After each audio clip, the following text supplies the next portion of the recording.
Akola 24 news, एक कदम भ्रष्टाचार के खिलाफ। महाराष्ट्र विधानसभा चुनाव में खड़े होने वाले उम्मीदवारों के नामांकन फॉर्म भरने की आज 29 अक्टूबर को अंतिम तारीख थी, जिसको देखते हुए आज अकोला पश्चिम के सभी इच्छुक उम्मीदवारों ने अपना नामांकन फॉर्म भरा और अकोला पश्चिम में चुनाव लड़ने की तैयारियां आरंभ कर दी। नामांकन फॉर्म भरने वालों में भाजपा की ओर से विजय अग्रवाल ने कल ही अपना नामांकन फॉर्म भर दिया था, किंतु बाकी के सभी उम्मीदवारों ने आज अपना फॉर्म भरा। बता दें कि अकोला पश्चिम से कांग्रेस ने साजिद खान पठान को एक और बार मौका दिया और दोबारा अपना उम्मीदवार बनाया है। नामांकन फॉर्म भरने के बाद साजिद खान पठान ने अपनी प्रतिक्रिया दी और जनता जनार्दन का मुझे समर्थन मिलेगा ऐसी उम्मीद जताई। सर, आपने जो आज नामांकन पत्र भरा था उसके बारे में बताइए। आज मैंने भारतीय राष्ट्रीय कांग्रेस पार्टी का मैं अधिकृत उम्मीदवार के नाम से फॉर्म भरा हूँ और मैं सबसे पहले अकोला की जनता को आने वाली दिवाली की शुभेच्छा देता हूँ और उनको ये आह्वान करता हूँ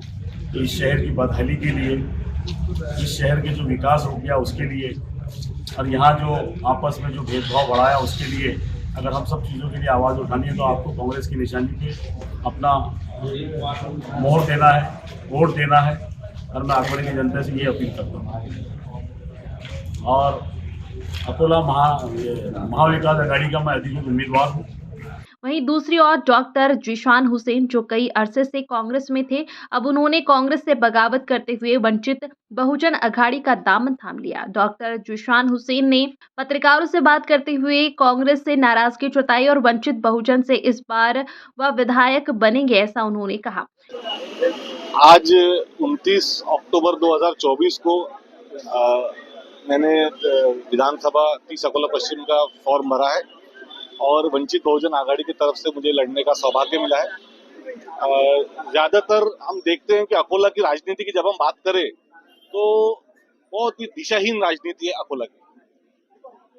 कोई नीति बराबर नहीं, नियत बराबर नहीं और पूरी जो राजनीति घूमती है वो किस तरीके से हम कॉन्ट्रैक्टरों से, ठेकेदारों से 10% 15% कमाए, किस तरह से वो कमाने के चक्कर में अकोला की जनता पे यानी इतने अंधाधुंध कमाए कि अकोला की जनता पे, जिसे काफी मशहूर हुआ था कि लूटमार टैक्स, गब्बर सिंह टैक्स, ऐसा टैक्स जो Vashi, Navi Mumbai, Trident, marine lines पर नहीं है, वो टैक्स तिलक रोड पे लागू किया गया। ये जब लागू होता है तो सिर्फ ऐसे नहीं लागू होता है, लागू होते वक्त किसी न किसी के जेब में 10% जाता है, किसी न किसी के जेब में 15% जाता है।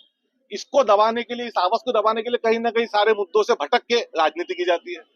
जब रोड बनते हैं तो रोड बनने के बाद में वाटर ड्रेनेज के पाइप जाते हैं, पानी पुरोठा के पाइप जाते हैं, वापस से खोदा जाता है और वापस से कहीं ना कहीं भ्रष्टाचार जो है ये आज की राजनीति, अकोला की राजनीति की एक नींव बन गई है। मैं ऐसा मानता हूं कि आमदार कौन बने मुझे पता नहीं, चुनाव कौन जीते कौन हारे वो बहुत बात की बात है, लेकिन अकोला की राजनीति को सही दिशा, एक नई दिशा, एक नई दशा देने के लिए मैं ये चुनाव में उतरा हूं। मेरी सभी नागरिकों से बिल्कुल बहुत मौद्यवाना गुजारिश है, विनती है कि आप जब वोट देने जाए तो अकोला का एमएलए कौन बनेगा उसके लिए वोट मत देने जाए। आप उम्मीदवारों को देखिए, आप उम्मीदवारों का प्रोफाइल देखिए और उम्मीदवारों में ऐसे कौन है जो पिछले 10 साल से, 15 साल से, 20 साल से, 25 साल से 10-10% में अपना पेड़ भरते जा रहे हैं। ऐसे कौन है जिनकी राजनीति में सिर्फ किसी को डराना, धमकाना, गुंडागिर्दी करना है। ऐसे कौन है जो जनता के मुद्दों को लेकर लड़ रहे हैं। और मुझे लगता है एक बार अगर जनता इस बात पे आ गई कि हम अच्छे इंसान को, या ऐसा वो व्यक्ति जो जनता के मुद्दे को लेकर आगे लड़ सकता है या लड़ते आया है, एक बार जनता ने अगर निर्णय ले लिया तो मैं ऐसा समझता हूं कि आने वाले वक्त में अकोला की जो परिस्थिति है, जिस तरह से हम कहते हैं कि पहले अकोला अमरावती से भी बहुत आगे था, शायद अकोला थोड़ा हमारा सुधार सके, विकास की तरफ हम जा सके। मेरी सभी वोटरों से विनती है कि आप देखिए कि यहाँ पे पिछले 6 टर्म से भारतीय जनता पार्टी चुनाव लड़ रही है। भारतीय जनता पार्टी को अगर हराना है तो बहुत ही आसान तरीका है कि ऐसी एक ही पार्टी आज यहाँ है जिसके पास में अपने 25,000 का मूलभूत वोट बैंक है। इस वोट बैंक में अगर थोड़े लोग साथ में जुड़ते गए तो मुझे बड़ा यकीन है कि 25,000 से गिनती शुरू होने वाली दूसरी कोई पार्टी नहीं है जो भारतीय जनता पार्टी के अलावा हो। और भारतीय जनता पार्टी को हराने के लिए आप वंचित बहुजन आघाड़ी के साथ जुड़े, मुझे एक मौका दे। आप जो मौका देंगे उस मौके पे सही उतरने की पूरी कोशिश मैं करता हूँ और ये विनती करते मैं अपनी बात खत्म करता हूँ। शुक्रिया, जय हिंद। इसी तरह कई वर्षों से भाजपा में रहे डॉक्टर ओलंबे पाटिल को भाजपा से टिकट न मिलने पर उन्होंने भी भाजपा से अपनी नाराजगी जताते हुए भाजपा के खिलाफ अपनी दावेदारी प्रहार से की और जनता को जीत का भरोसा दिलाया। सर, इतना समय आपने बीजेपी में वक्त बिताया, उसके बाद अचानक में प्रहार में प्रवेश लेने का कारण क्या है?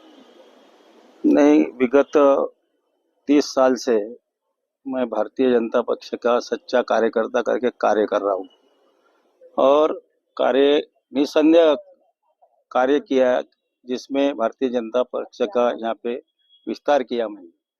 लेकिन आप देखते हैं कि सच्चे कार्यकर्ता का कोई दखल लेने वाला मुझे नहीं लगता कि स्थानिक लेवल की लीडरशिप रहो या ऊपर की रहो।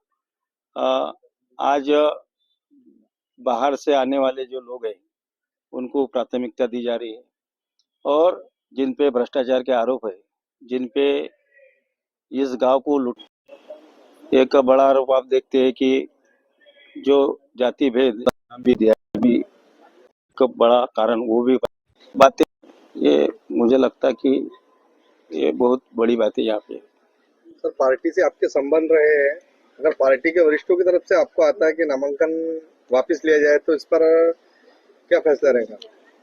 विगत 2019 में मैंने इंडिपेंडेंट फॉर्म भरा था, 2014 में भी मेरी उम्मीदवारी थी, 2019 में भी मुझे लगता उम्मीदवारी मिलेगी, लेकिन मुझे उम्मीदवारी दी नहीं गई, इसलिए मैंने ये फॉर्म भरा है। और अभी पार्टी से मुझे नहीं लगता कि उनको मुझसे बोलने के लिए कोई जगह है, क्योंकि मैंने जब विड्रॉल किया 2019 में, जब बोला गया था कि भाई सही वक्त पे सही समय पे आपको न्याय किया जाएगा, उचित न्याय दिया जाएगा, लेकिन ऐसा हुआ नहीं है।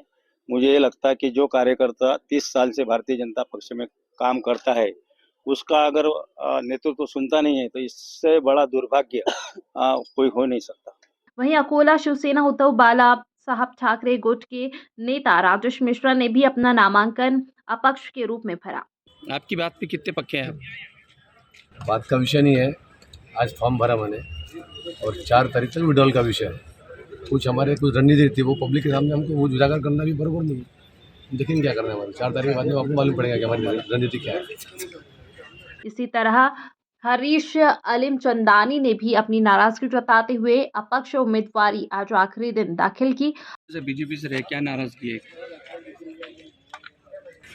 और भारतीय जनता पार्टी के जितने भी सदस्य हैं उनके नाते मैंने अपक्ष यहाँ फॉर्म भरा है। भारतीय जनता पार्टी की तरफ से मुझे उम्मीदवारी निश्चित थी, मेरा नाम भी था, सर्वे भी था और मुझे वरिष्ठों से फ़ोन भी आया था कि आप उसकी तैयारी करो। उसके बाद में अचानक एक दिन में क्या हो जाता है कुछ पता ही नहीं लगा और नाम चेंज हो गया। तो मुझे विधायक बनने की ऐसी कोई ये नहीं है कि मैंने विधायक बनना चाहिए, लेकिन जो सही है, जो सच है, जो सर्वे है, जो लोगों की जो भावना है, उनकी कदर करते हुए मुझसे लोगों काफ़ी लोग मिले और बोले हरीश भाई, हमारे यहाँ पे लाला जी का नेतृत्व था जिन्होंने 6 टर्म से यहाँ पे नेतृत्व किया, उसी तरह का हमें यहाँ पर एक ऐसा उम्मीदवार चाहिए जो सबको, व्यापारी वर्ग को, सभी को, छोटे बड़ों को, गरीब को लेके साथ में चले और उसकी हमें खोज है, हमको एक पर्याय तो चाहिए। तो इस तरह से मुझे मेरी इच्छा नहीं होने के बाद में भी जो यहाँ पे नागरिक मुझे मिले और मुझे बंधु जो मिले, उनके नाते मैंने यहाँ पर आज ये अपक्ष करके फॉर्म भरा है। मैं भारतीय जनता पार्टी का सदस्य हूँ, भारतीय जनता पार्टी का रहूँगा और अगर मैं यहाँ पर विधायक चुन के आता हूँ तो भारतीय जनता पार्टी के साथ ही काम करूँगा। अगर ऊपर से कुछ कॉल वगैरह आता है तो आप वापस लेंगे नामांकन? देखिए, अभी ऐसा तो कुछ है ही नहीं। अभी तो सभी का जो फ़ोन था वो बात तो हुई थी, लेकिन मैंने अपने सभी लोगों को ध्यान में रखते हुए जो हमारे यहाँ के लोगों की जो डिमांड है, जो जैसा, उस तरह से मैंने अपना फॉर्म भरा और मुझे पूरा विश्वास है, मेरे कार्यकाल को देखते हुए, मेरे थैलेसीमिया के काम को देखते हुए, मेरे अलग अलग एरिया से मैं भी आज 28 साल से नगर परिषद से जुड़ा हूँ। मैं 2 बार नगराध्यक्ष भी रह चुका हूँ। मेरा लोगों को कार्यकाल मालूम है, किस तरह के मैंने कार्य किया है और मुझे पूरा विश्वास है कि लोग मुझे पूरे विश्वास के साथ में अपना मतदान करेंगे और मुझे विजयी बनाएंगे। Thank you sir. Akola 24 news के लिए सईद खान के साथ मोहम्मद एहसान की विशेष रिपोर्ट। इस वीडियो को लाइक करें, हमारे चैनल को सब्सक्राइब करें, बेल आइकन जरूर प्रेस करें हमारी न्यू वीडियो सबसे पहले देखने के लिए।